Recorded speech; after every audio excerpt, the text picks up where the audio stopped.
I remember thinking, oh, the car's gonna go off the road. We're gonna have to walk home. We're pretty close to my parents' house.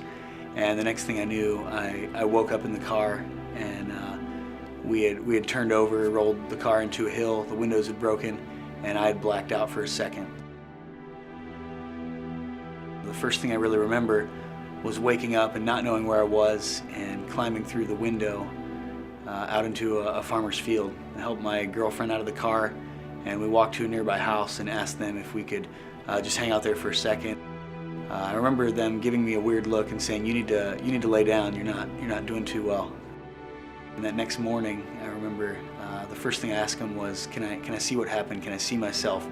Can I have a mirror?" And so they took the gauze and the bandages off and showed me that my forehead had been cut, and my scalp had been peeled back by the glass, and later on I'd have to have 14 pieces of glass removed from my head. I went back to school, went back to college that spring semester, and had to basically bandage my head up, and had to lace these two bandages together and replace the gauze every couple hours, and to be honest, it was humiliating. I was a guy that always wanted people to like me, wanted people to think I was cool, and there's no better way to make people think you're not cool than to lace your head up like a giant shoe and go to class. And so it was embarrassing, and it was honestly just a painful time. And I remember asking God, "What are you doing? Why would you let this happen?" For the first time in my life, I realized that I was embarrassed, and that I'd been trying to impress people for my whole life. I had been a fan of my status, of what people thought of me, of what I looked like, of who I wanted people to see when they looked at me. And I realized that I had made that a god.